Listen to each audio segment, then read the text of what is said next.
Good morning विद्यार्थियों।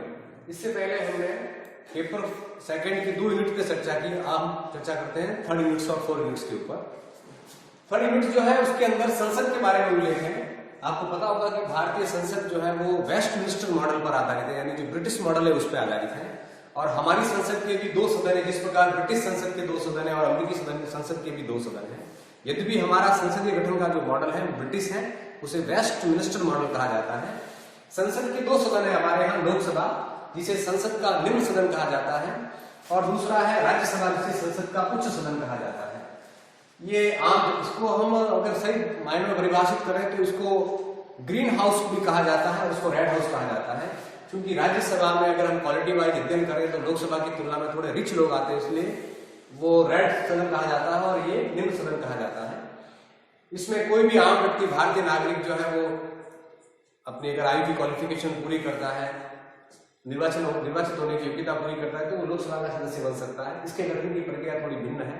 तो दोनों सदन, लोकसभा और राज्यसभा, इसका गठन किस प्रकार होता है, इसका कार्यकाल कितना है, कौन सा सदन स्थायी है, कौन सा सदन अस्थायी है, दोनों की शक्तियां क्या है, ये हम इस यूनिट 3 के चैप्टर में पढ़ेंगे। संसद के गठन के बारे में, उसकी कार्यप्रणाली के बारे में और उसकी शक्तियों के बारे में। लोकसभा जो है उसमें कितने मेंबर्स हैं, राज्यसभा है उसमें कितने मेंबर्स हैं।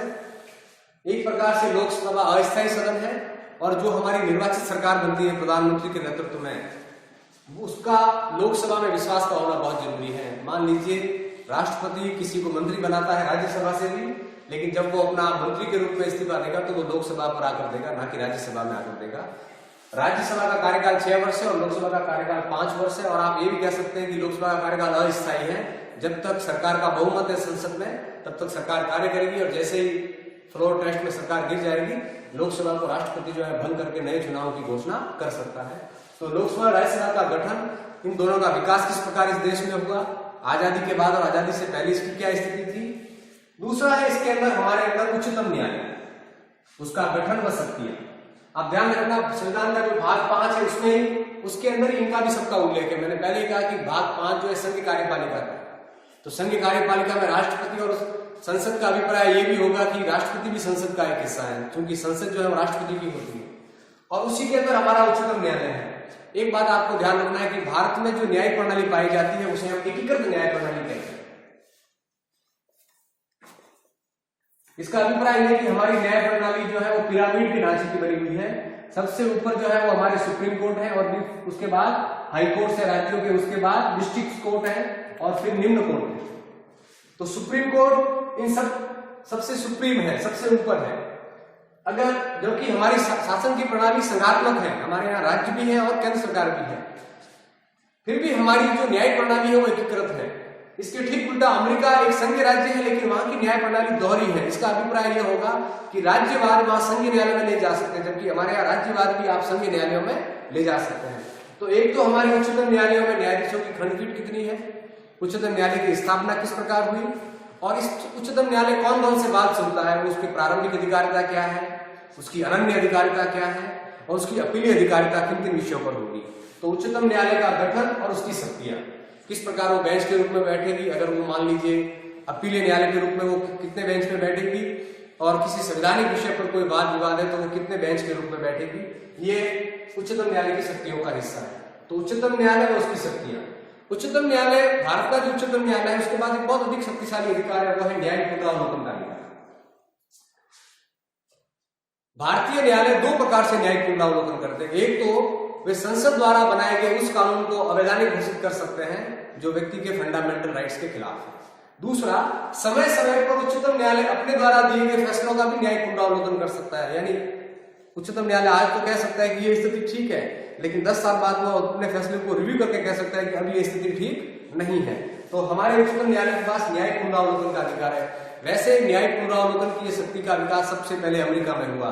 अमेरिका में 1803 में मार्बरी बनाम मेडिसन केस में इस प्रणाली का विकास हुआ और कहते हैं कि न्यायालय की इस प्रकार की न्यायिक पुनरावलोकन की शक्ति उसे संसद और कार्यपालिका से भी अधिक शक्तिशाली बना देती है। और इस अधिकार के माध्यम से भारत का न्यायालय जो है व्यक्ति के मौलिक अधिकार भी रक्षा करता है और जो हमारा जो संसदात्मक या संघीय ढांचा है उसकी भी वो, या हमारे संविधान की भी वो रक्षा करता है। तो एक न्यायिक पुनरावलोकन का अधिकार और एक न्यायिक सक्रियता। 1980 के दशक में पीएन भगवती के द्वारा इस प्रणाली का विकास किया गया, न्यायिक सक्रियता का।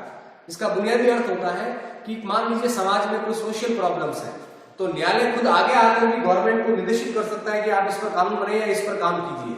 जब न्यायालय खुद आगे आकर किसी विषय पर कोई फैसला दें, लोक कल्याण हेतु या जन कल्याण हेतु, तो उसे जुडिशियल एक्टिविज्म कहा जाता है, न्यायिक सक्रियता कहा जाता है। यह प्रणाली का विकास भारत में 1980 में हुआ। इसका बुनियादी अर्थ है कि मान लीजिए कोई ऐसा काम है जो सरकार इस पर ध्यान नहीं दे रही है, या मान लीजिए कोई ऐसी समस्या जो लंबे समय से देश में चल रही है और सरकार का उस पर ध्यान नहीं है, तो न्यायिक सक्रियता के माध्यम से न्यायालय खुद आगे आकर सरकार से अनुरोध करता है कि आप इस पर काम कीजिए। उसे कहते हैं जुडिशियल एक्टिविज्म। अगला है निर्वाचन आयोग। एक बहुत शक्तिशाली नियामकीय आयोग है और इनकी जो ताकत है वो एक प्रकार से सुप्रीम कोर्ट के बराबर मान सकते हैं आप। अमेरिका में इसे शासन की फोर्थ भुजा कहा जाता है, ऐसे नियामकीय आयोगों को। चूंकि भारत एक विशाल लोकतंत्र है, आपने पढ़ा भी होगा कि अगर हम सही मायनों में अध्ययन करें तो भारत दुनिया का 1 नंबर का लोकतंत्र है, क्योंकि भारत में लमसम 90 करोड़ मतदाता है। दुनिया के किसी भी देश में 90 करोड़ मतदाता नहीं है, या किसी भी उदारवादी समाजवादी लोकतंत्र में 90 करोड़ मतदाता नहीं है। कुछ लोग चाइना का उदाहरण देते हैं, लेकिन वहां प्रणाली समाजवादी तानाशाही वाली, इसलिए वहां लोकतंत्र नहीं है। लेकिन भारत में लोकतंत्र है और विशाल मतदाताओं का देश में समूह है। और भारत में पंचायती राज भी है, स्थानीय स्वशासन भी है, लोकसभा भी है, राज्य विधानसभाएं भी है। इन सबका निर्वाचन करवाने के लिए एक निष्पक्ष मॉनिटरिंग विभाग की आवश्यकता थी, और वो काम हमारे देश में पूरा करता है निर्वाचन आयोग। भारत में इलेक्शन कमीशन जो है 3 सदस्य हैं, एक मुख्य चुनाव आयुक्त होता है और दो अतिरिक्त चुनाव आयुक्त होते हैं। और संविधान का भाग 15 जो है वो निर्वाचन आयोग का उल्लेख करता है, बहुत शक्तिशाली नियामकीय आयोग है। तो किस प्रकार निर्वाचन आयोग कौन कौन से काम इस देश में करता है, मुख्य निर्वाचन आयुक्त का चुनाव किस प्रकार होता है, निर्वाचन आयोग कौन कौन से चुनाव संपन्न करवाता है, प्रांतीय निर्वाचन आयोगों की इसमें क्या भूमिका है, ये सब इस चैप्टर का विषय है। अगला है चुनाव सुधार। चूंकि हमने अपने लोकतंत्र की यात्रा सही मायनों में 1950 से शुरू की और पहला आम चुनाव इस देश में 1952 में हुआ, तो बहुत सारी डेमोक्रेटिक खामियां हमारे मतदान प्रणाली में थी। जैसे अगर हम बात करें तो फर्जी पोलिंग का होना एक बहुत आम समस्या थी कि बिहार और कुछ राज्य ऐसे थे जहां हर साल फर्जी पोलिंग होती थी, बूथ कैप्चरिंग कर ली जाती थी, कोई विशेष आइडेंटिफिकेशन कार्ड नहीं हुआ करते थे मतदाताओं के। तो किस प्रकार हमारे देश में धीरे धीरे चुनाव सुधार हुए, किस प्रकार इलेक्शन कमीशन ने अपने आप को सुधारा, और बहुत सारी दिनेश गोस्वामी समिति है, तारकुंडे समिति है, इन समितियों के माध्यम से देश में चुनाव रिफॉर्म्स शुरू हुए। अगर आज हम बात करें तो टीएन शेषन ने जो चुनाव सुधार शुरू किए उसमें देश अभी भी बहुत तेजी से आगे बढ़ रहा है। जैसे 48 घंटे पहले चुनाव से पार्टियों द्वारा चुनाव प्रचार बंद करना, इनकी जो लोकसभा और विधानसभा में जो खर्च की मियाद है उसको सीमित कर दिया गया है। मतदान करते समय जो है कोड ऑफ कंडक्ट, एक अवमानना का कॉन्सेप्ट लागू कर दिया गया कि मतदान करते समय आप पोलिंग बूथ से इतने मीटर की दूरी पर रहोगे, पार्टी का कोई सिंबल लेकर नहीं जाओगे।